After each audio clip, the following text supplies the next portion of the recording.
What's up, YouTube? It's Josh, FJ55 Iron Pig. Thanks for clicking on the video. Good to see you.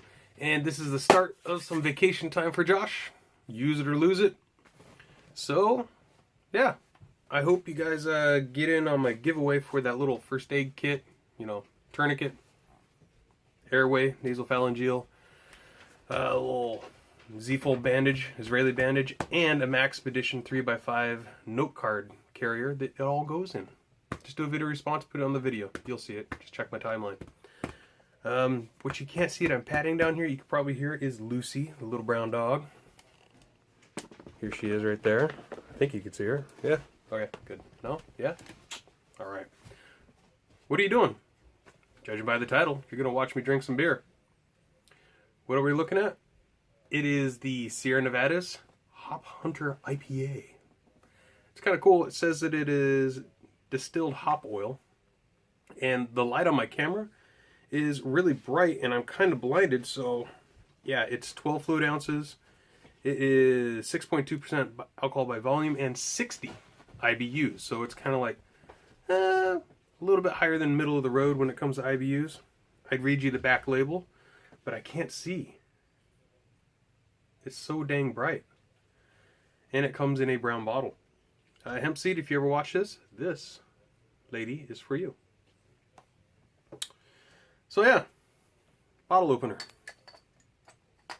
If you don't know, that's a Leatherman Mutt. That is not the EOD version, that is the M4, M16, AR-15 version. Let's take a look. Ooh, look at the smoke coming off. Pretty cool. Smoke on the water. If you can tell, if you're actually watching the video, it's got a very golden color. I'd say it reminds me of a Budweiser color. That kind of scares me. It doesn't smell like Budweiser though. It's got decent carbonation. Not like, I think it was Dirt Wolf that was crazy carbs. And for just being 6% alcohol, it didn't really foam up that much. So, I don't know. We'll see. Got pretty much no lacing. That's where if the foam comes up, it creates this lace effect. That's not really happening. I think that means there's not a ton of proteins in there as well for it to create that foam. Yeah, looks good. It reminds me of a cheaper beer, the smell. But it's citrusy. I'd say more of a pineapple smell. Smells good though. Let's have a sip.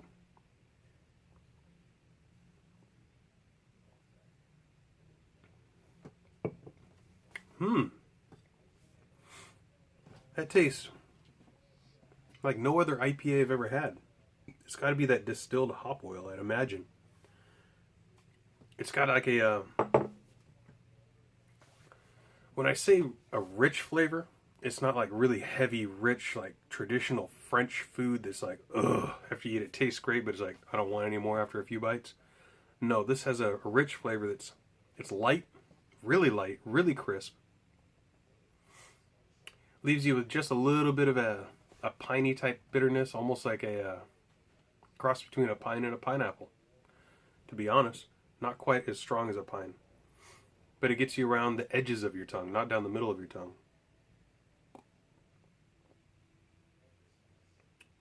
For you, Eric, I'd say that's about a low to medium mouthfeel. But yeah, it's actually pretty good. That's not too bad. After the second sip, the bitterness is a little stronger, but that hoppiness.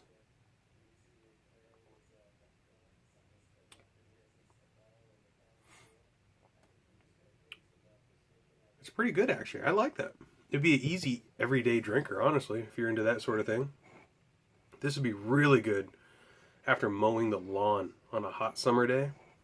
This, to me, feels like a summertime beer.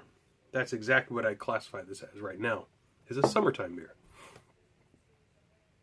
But it's really good. If you're, like Ebomi says, hop curious, if you're curious about India Pale Ales or more hoppy the type of beers, like if you're a Miller drinker, Busch, any of those standard beers that everyone's used to, you see on TV all the time, it's going to be a shock to your senses. if you're already someone who's had a few IPAs and you actually like them, you'd really like this. Because it kind of crosses the borders for you, which is kind of nice. There we go, we're getting a little bit of lacing now. Not much. But yeah, I'd say it's really good. The alcohol is really well hidden too. Granted, it's not like a 9, a 10, or even higher. It's only 6.2. But I'd say in my limited experience, my average IPAs that I've had are between 4 and 6. My favorite ones are higher alcohol percentages and much higher IBUs. I like 95 and above. But it has to be well balanced. If you like IPAs and you've never had Dirt Wolf IPA from Victory Brewing, do yourself a huge favor. I know it's only a 4-pack. Do yourself a huge favor. Go buy yourself some Dirt Wolf. Lagunitas IPA is also good. But this one, I can recommend to anybody who has more of a sophisticated palate. Or you got more of a sophisticated palate. If you like more than just your average beers, you'd really appreciate it. It's a little bit more on the bitter side, but it's not the nasty bitter. I've had some IPAs, and I can't think of the one that really messes me up. I could drink about one of the beers, but if I drink two, I kind of get a sour stomach because of all the really rich, piney bitterness. And this has a little bit of the pininess now, after I had a few sips, about half a bottle. And it kind of persists a little bit, but it's kind of nice at the same time. Be really good with some chocolate, like a bittersweet chocolate. But yeah, this video isn't going to be just about beer. And if you notice, it's not called, I may still call it Words and Brew, because I kind of like that title. But I'm not going to read from the books, I don't think, anymore. It felt kind of awkward to me. I wasn't quite sure. And this is an adventure. And I want to thank you for coming on. I'm trying to figure out where my voice is, what videos do I like doing. I like doing all sorts of type of videos. But I wasn't feeling the words coming from a book view. It just wasn't working for me. I've made probably 10, 12 videos that I've scrapped. Just reading from different books, just sitting down, doing a reading, not drinking beer or anything, just reading out of a book. And I just didn't like the way they turned out. Whether it was the subject matter or my delivery, it just wasn't fitting for me. I just couldn't get it to come out right. And I really want to do one for you, Ron, because that was your suggestion. But I'm still going to keep trying. We'll see what happens. Maybe I'll actually post one and see what you guys think. But yeah, lately I've been carrying that big old beast from Schrade. It is heavy duty, super thick steel on there. And this puppy is pretty darn sharp. And I don't have any paper to cut up that I care about. Or that I don't care about, I don't think. But yeah. Yeah, there we go. Here, we'll just chop up an old envelope that's been sitting here for a couple of years. Keep in mind this has been used quite a bit. Let's see how sharp it is. Oh my gosh. Look at that. That was... Oh! Sukiyaki!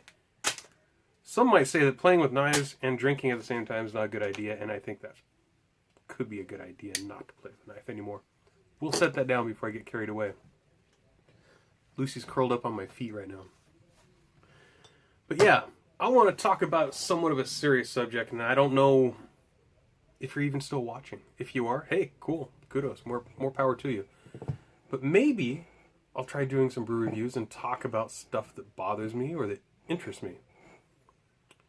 I listen to podcasts. I don't listen to tons of podcasts, but I listen to several. Some that come to mind right now are podcasts that I'm really liking. The Joe Rogan Experience. Holy crap. I had no idea or any clue this guy was as intelligent as he was, or is. Coming from Fear Factor, yeah, he was the host of that show. I thought he was just some Hollywood freaking tool that was stupid and he was just a puppet. No, I couldn't be more wrong. This dude is smart. He may not be like the professor of Yale or something like that, but he's got a really good head on his shoulders. He thinks outside of the box. If you like creative thinking, if you like people who talk to other people and bring out great subjects, he covers everything from hunters, like Steve Renilia. He had Hunting the World, that huge hunter. I can see his face right in front of me. He's been hunting for decades. He's been on TV for decades.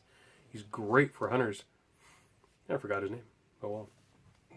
But yeah, from hunters to political types to I was just finished listening actually before I started this video, talking to a feminist who's a feminist rights lady who's been going since the 60s, but it's not like you're thinking. She's got a pretty good head on her shoulders too. But he talks to these people. He has them come in and he just talks to them. He does tons of research on them, and he's not combative, and you really just need to do yourself a favor and check him out. Excellent. And he's turned me on to another podcast because he has podcasters on there as well. One called Kill Tony. It is Tony Hinchcliffe. He's a comedian, and in California he goes to the Comedy Store, I think it is, and he goes to the Belly Room? I don't know, whichever one it is. It's not the main hard spot to get a gig on. But he has his own podcast where has comedians come up and they do 1 minute bits.